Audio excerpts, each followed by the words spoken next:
ఇప్పుడు మనం 2025వ సంవత్సరం జూన్ నెల 1వ తేదీ నుంచి 30వ తేదీ వరకు ద్వాదశ రాశుల్లో చివరి రాశి మీనరాశి వారి జ్యోతిష్యం భూత భవిష్యత్తు వర్ధమానం ఎలా ఉందో మన జానకిరామ్ని అడిగి చూద్దాం. జానకిరామ్, మీనరాశి వారి జాతకం చదువు, విద్య, ఉద్యోగం, వ్యాపారం, తరించిన కార్యం, విదేశానం, రాజకీయ రంగం, ఉద్యోగం, చేసే పనిది, కళ్యాణంది, సంసారంది, సంతానంది, యోగంది, బలంది, అడవపడ్డది, చేసే పనిది, అనుకున్న కోరిక ఎలా ఉంది, చేసే పనిది ఎలా ఉంది, అన్నదమ్ములది, అక్క చెల్లెలది, స్నేహితులది, సన్నిహితులది, నమ్మిన కార్యంది, చేసే పనిది, అడవపడ్డ యోగంది, కుటుంబ బలంది, రాహు బలంది, కేతు బలంది, గ్రహ బలంది, నవగ్రహాలది, వాస్తు బలంది ఎలా ఉంది, మునాయోగంది, మునా పండరి, భహింసలాత్మారి యోగ బలంది ఎలా ఉంది.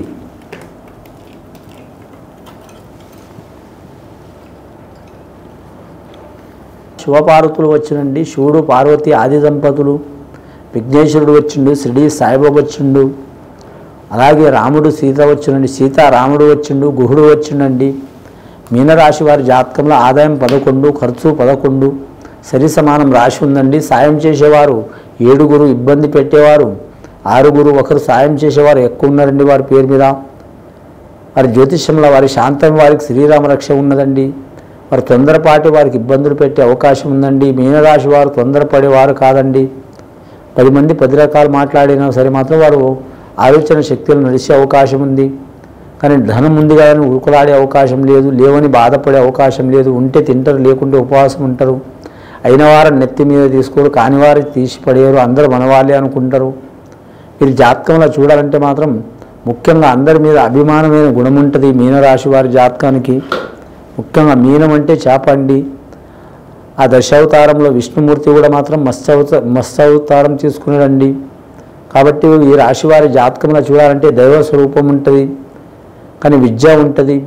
అలాగే గురు చెప్పిన విద్య ఉంటుంది, లేదా పెద్దలు చెప్పిన విద్య ఉంటుంది, లేదా గ్రహణ శక్తి విద్య ఉంటుంది, లేదా ప్రపంచంలో కావచ్చు, లేదా మాత్రం మన మనుషులతో ఎలా ప్రవర్తించాలి, ఎవరితో ఎలా ఉండాలి అని ఆలోచన చేసి మంచిగా బతికే ఆలోచన ఉంటుంది వీరి జాతక బలంలా.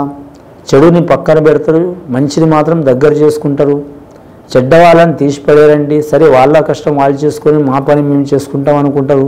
వారు చెడ్డవారు కదా అని తీసిపడేరు. నేను మంచివాడిని కదా అని స్పెషల్గా ఉండే మనిషి కాదు. అందరితో కలివిడిగానే ఉంటాడు, కానీ మాత్రం స్వతబుద్ధి ఆలోచన ఉంటుంది, ఆడవారు కానీ మగవారు కానీ. కానీ వీరి గుణం మాత్రం ఏనుగు లాంటి గుణం అండి. ఏనుగు అంటే లక్ష్మీపాదం. లక్ష్మీపాదం అంటే లక్ష్మీదేవత ఎక్కడ ఉంటుందో ఏనుగు అక్కడే ఉంటుంది. అసంటి యోగ బలం ఉంటుంది వీరి జాతక బలానికి. రేవతి నక్షత్రం వారికి లక్ష్మీకళ యోగ బలం ఉన్నదండి. అలాగే ఉత్తరాభద్ర నక్షత్రం వారికి మాత్రం శని ఇబ్బందులు పెట్టే అవకాశం ఉందండి. ఇప్పుడు నడుస్తుంది వారి కంటక శని నడుస్తుందండి. ఈ కంటక శని అంటే మాత్రం ఒక గండం లెక్క అండి. గండం అంటే ప్రాణానికి ఏం నష్టం చేయదండి. ఎప్పుడు ఏ ప్రాబ్లం తెస్తుందో తెలియదు. ఒక సంవత్సరంలో 12 నెలలు ఉంటాయండి. ఒక నెలలో మాత్రం ఒక నెలలో 30 రోజులు ఉంటాయండి. 31 రోజు ఉంటుంది, 29 రోజులు ఉంటాయి, 28 రోజులు ఉంటాయి. ఏ రోజు ఎలా జరుగుతుందో తెలియదు, ఏ నెలలో ఎలా జరుగుతుందో తెలియదు. ఒక ప్రాబ్లం పోతే ఒక ప్రాబ్లం వస్తూనే ఉంటుంది.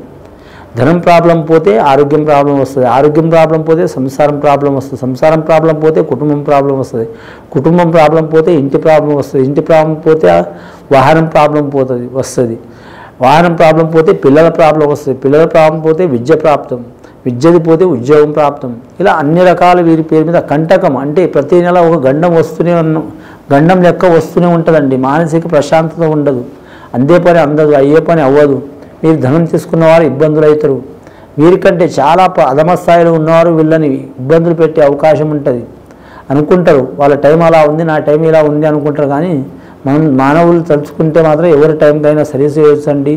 ఈ రాశి వారి జాతకంలో మాత్రం కంటక శని ఉంది. అలాగే స్త్రీల మీద కూడా నిందలు పడే అవకాశాలు ఉన్నాయి. చేయని దానికి చేసినని, చెప్పని దానికి చెప్పినని, వినని దానికి విన్నరని, తినని దానికి తిన్నరని, కొట్టని దానికి కొట్టినరని, తిట్టని దానికి తిట్టనని, ఇలాంటి సంఘటనలు నిందలు వచ్చే అవకాశం ఉందండి. మంచిగా చదువుకునే అమ్మాయిలు కూడా మాత్రం హఠాత్తుగా విద్యను ఆపే అవకాశం ఉంటుంది. వారి ఇంట్లో కొన్ని లేనిపోని సంఘటనలు జరిగి ధనం గురించి కానీ, ఆరోగ్యం గురించి కానీ, కుటుంబం గురించి కానీ, ఇంట్లో సంపాదించే యజమానులు తల్లి కావచ్చు, తండ్రి కావచ్చు, సడన్గా వారికి నష్టం రావటం కానీ, ఉద్యోగం పోవటం కానీ, ఇలా విద్యలో ఆఫ్ అయ్యే అవకాశాలు ఉంటాయండి. అలాగే దూరదేశం పోవాలనుకునేవారు అనుకోకుండా ధనం నష్టం కావటం కానీ, లేదా క్యాన్సిల్ కావటం కానీ, లేకుంటే ఏదన్నా ఒకటి ఆటంకం రావటం కానీ, ఇలాంటి సంఘటనలు జరిగే అవకాశం ఉంటుందండి.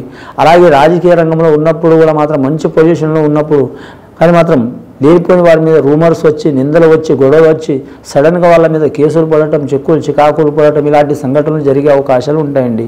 అలాగే వ్యాపారస్తులు కూడా మాత్రం సడన్గా కొన్ని లక్షల్లో టర్నోవర్ వస్తున్న వాళ్ళు కూడా మాత్రం సడన్గా రూపాయి కూడా రాకపోవటం, అలాగే ఉద్యోగస్తులు మాత్రం ఒకప్పుడు మాత్రం సిన్సియర్ అని పేరు తెచ్చుకున్న వాళ్ళు కూడా మాత్రం వారి పేరు మీద మాత్రం లంచగొండి అని ఇట్లా సస్పెండ్ అయ్యే యోగాలు కూడా కనిపిస్తాయండి. అంటే ఇది ఉదాహరణ చెప్తున్నాండి.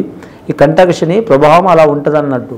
ఈ కంటక శని మాత్రం తొలగించుకోవడం చాలా వరకు మంచిది. కంటక శని అంటే మాత్రం కనుదృష్టి నుంచి శని వస్తుందండి. కానీ మాత్రం ఒకటి కాళ్ళల్లో శని ఉండొద్దండి. శని 12 భాగాలు ఉంటుందండి.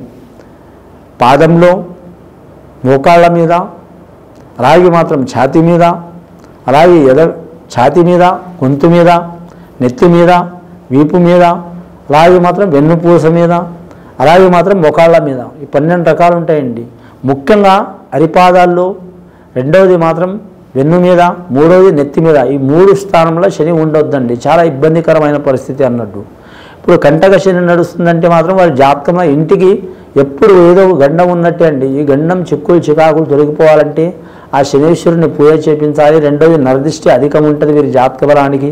వివాహమైన వారికి భార్యాభర్తలు ఎంత అన్యోన్య దంపతులు ఉన్నా విరోధాలు వస్తాయి.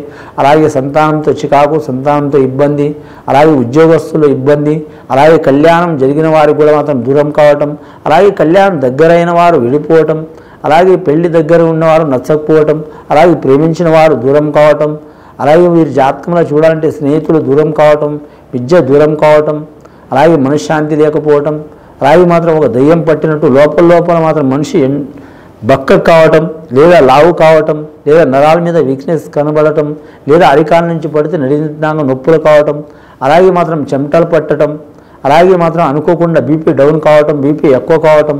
ఒకప్పుడు మాత్రం బీపీ షుగర్ అంటే ఈ ఏజ్లో వచ్చేదని అనుకునేదండి.